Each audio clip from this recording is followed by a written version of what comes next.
నువ్వు వెంకటాచలాన్ని విడిచేసి వెళ్ళిపో. ఈ సమస్త సృష్టికి ప్రభువు ఒక్కడే, శ్రీ మహావిష్ణువు. నీవి వెంకటాద్రికి ప్రభువువి ఎప్పటికీ కాలేవు. దాడి చెయ్యండి.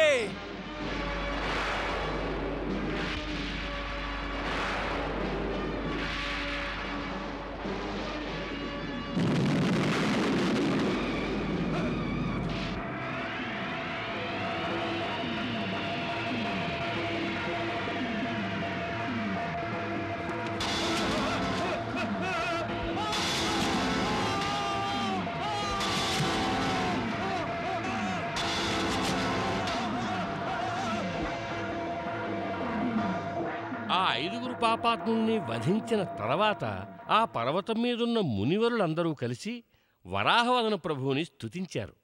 వారిలా అన్నారు: వరాహవదన ప్రభు, నీవా 5 అధర్ములను వధించి మాపై కృపచూపావు ప్రభు. ప్రభు, ఇప్పుడు తమరు మాకు తమ మూలరూప దర్శనాన్నిచ్చి అనుగ్రహించండి. తథాస్తు.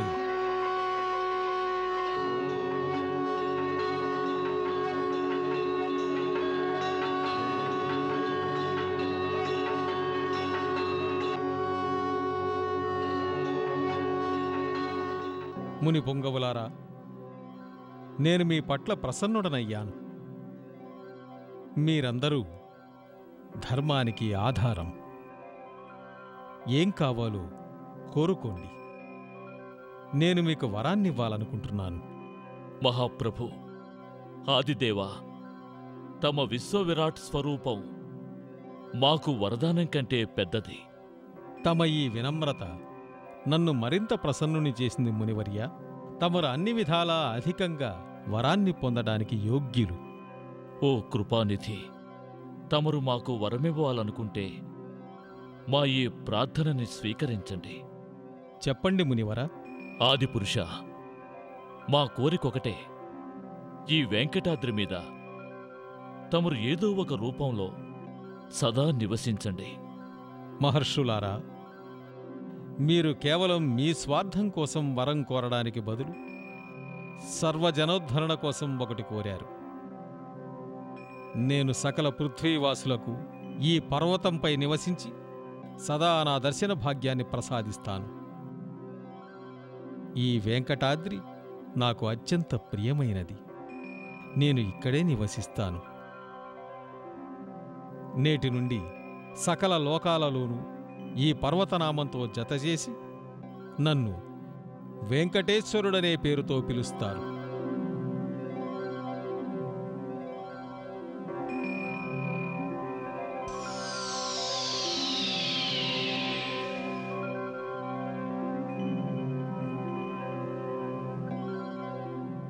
తన వాగ్దానాన్ని నిలబెట్టుకోవడం కోసం ప్రభువు మహాలక్ష్మీమాతతో కలిసి పృథ్వీలోకానికి వేయించేశాడు. వారికి సహాయం చేయడానికి మహాదేవుడైన శంకరుడు, పరమేష్ఠి కూడా పృథ్వీలోకానికి చేరుకున్నారు. ఇక తమరు ప్రభువు లేరని అర్థం చేసుకున్నారనుకుంటాను. అవును దేవర్షి, ప్రభు అనన్య లీలలు ఇప్పుడే అర్థమవుతున్నాయి. నారాయణ నారాయణ నారాయణ. పృథ్వీలోకవాసులు చాలా అదృష్టవంతులు. వాళ్ళు ప్రభువు మహాలక్ష్మీమాత లీలల్ని స్వయంగా దర్శించుకుంటారు. వాళ్ళకి ప్రభువు మహాలక్ష్మీమాతలతో కలిసి జీవించే అదృష్టం కలుగుతుంది. చోళరాజా, నీవు అదృష్టవంతుడివి. నీ రాజ్యంలో వెంకటాచల స్థితుడైన ప్రభువు దివ్యచరణ స్పర్శతో ఆ స్థానం ఎంతో పావనమైంది, అతి పావనం అయిపోయింది. నారాయణ నారాయణ నారాయణ.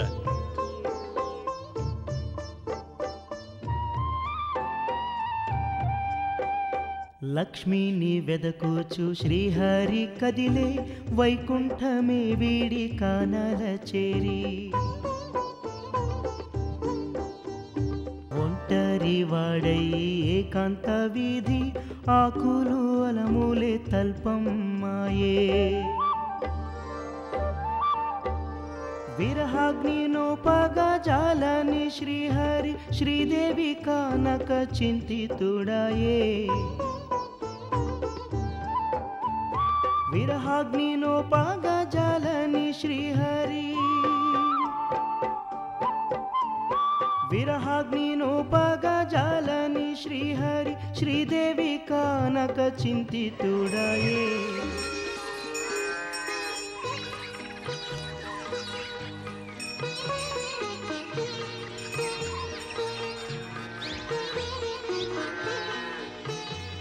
ఏం ఆవురా? ఆవు ఎంత బాగుంది! ఏం ఆవు! ఈ ఆవు నాదైతే బాగుంటుంది. అయితే ఈ ఆవుని ఇప్పుడే తేల్చేస్తాం. ఆ ఆవు నాదే. ఆగండి, ఏం చేస్తున్నారు మీ ఇద్దరు? అది నా ఆవు! ఆవు నాది. ఆవు నాది. చెప్తున్నాను కదా, ఆవు నాది. ఆవు నాది. నీది కాదురా, నాది. అరే ఆపండి, ఎవరైనా నా ఆవును ఆపండి, అది పారిపోతోంది. ఏంట్రా? పట్టుకోండి, నా ఆవు పారిపోతుంది. నా ఆవు పారిపోతుంది. పట్టుకోండి. ఆవు నాది.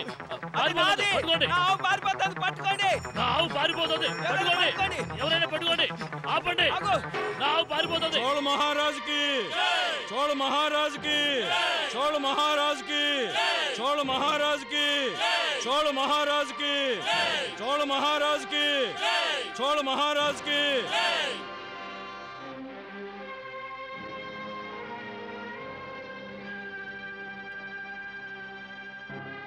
నగర ప్రజలారా, నేను మీ సౌకర్యాలను అసౌకర్యాలను అడిగి తెలుసుకుందామని వచ్చాను. చెప్పండి, మీకేమైనా కష్టాలు దుఃఖాలు ఉన్నాయా? ఒకవేళ అలాంటివి ఉంటే మీరు నిస్సంకోచంగా మాతో చెప్పండి, మేం వాటిని తీరుస్తాం. లేదు రాజా, మాకెవ్వరికీ ఎలాంటి కష్టమూ లేదు. మీలో ఎవరికైనా ఎవరి వలనైనా ఏ అన్యాయమూ జరగలేదుగా? అలా జరిగితే నేనిక్కడే ఈ సమయంలోనే న్యాయం చేస్తాను.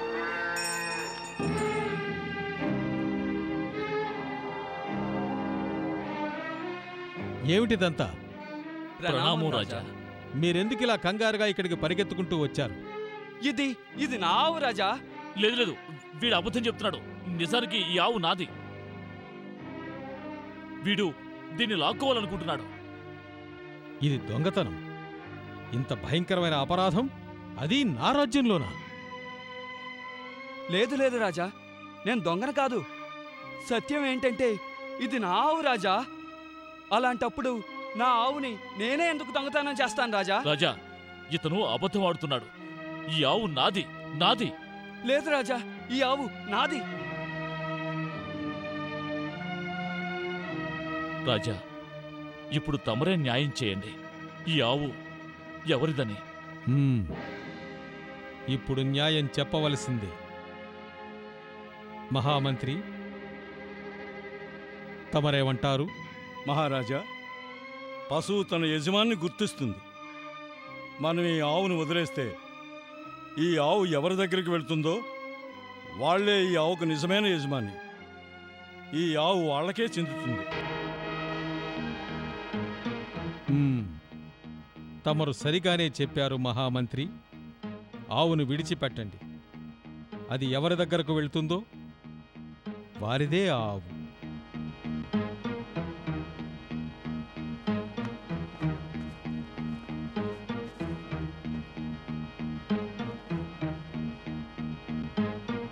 వెళ్ళు గోమాత, వెళ్ళు.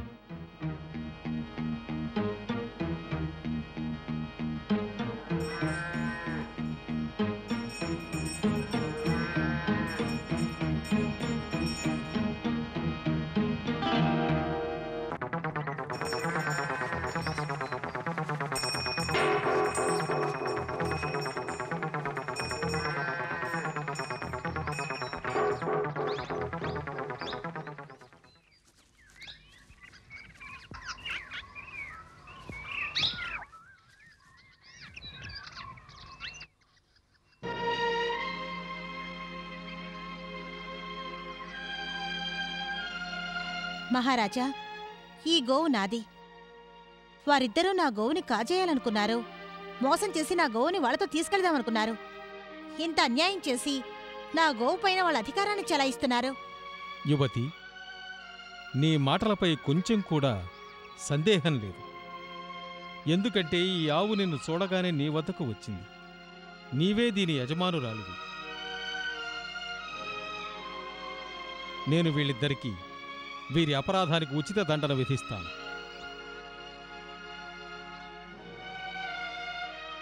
ఇంతకు నీవెవరివి? నేనింతకు ముందెప్పుడూ ఈ నగరంలో చూడలేదే. మహారాజా, నేను ప్రతి అణువులోనూ ప్రతి క్షణంలోనూ వ్యాపించి ఉన్నాను. నువ్వు ఎప్పుడు నన్ను చూడాలనుకున్నా నీ మనోనేత్రంతో చూడు, నా దర్శనం లభిస్తుంది. ఇక నాకు అనుజ్ఞ ఇవ్వండి. ఆగు కుమారి, ఆగు.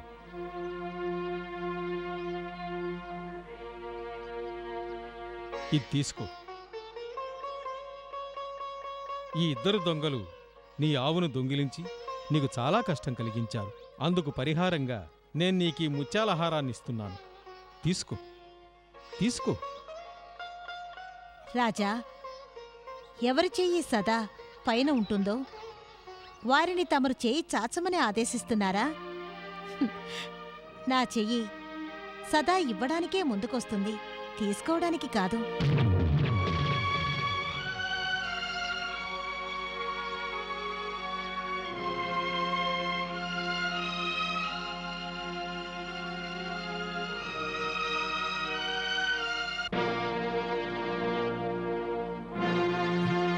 ఎక్కడికెళ్ళిందా యువతి?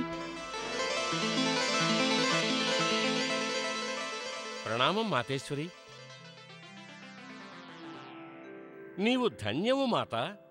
నీ లీలలు చూసి నా మనసు అతి ప్రసన్నమైనది మాత.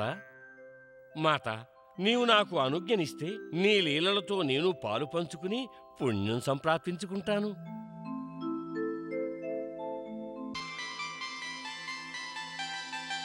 ప్రణామం మాతేశ్వరి.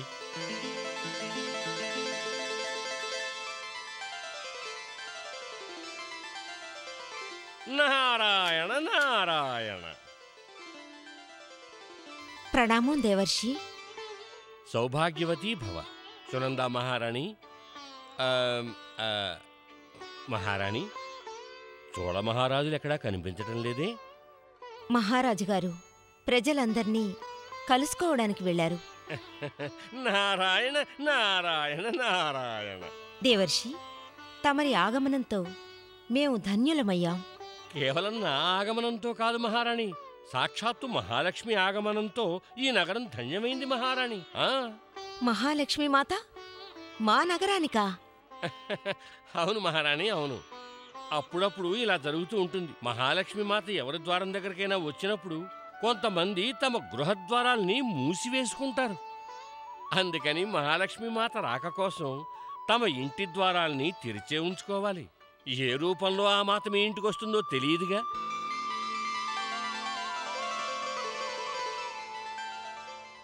జయం జయం మహారాణి. ఏం సమాచారం తెచ్చావు ప్రతిహారి? మహారాణి, ఒక అమ్మాయి ఆవుని దూడని విక్రయించడానికి వచ్చింది. తమరినే కలవాలంటోంది. ఒక స్త్రీ వచ్చిందా?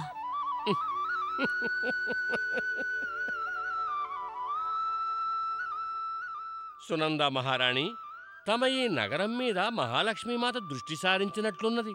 ఎందుకంటే ఆవు సాక్షాత్తు మాత రూపమే. ఇప్పుడొక యువతి ఆవుని దూడని విక్రయించడానికి తమ ద్వారం దగ్గరికి వచ్చింది మహారాణి. అయితే దేవర్షి, నేనా ఆవును దూడను అవశ్యం కొంటాను. అలాగే తమ ఇష్టం మహారాణి. నారాయణ నారాయణ నారాయణ.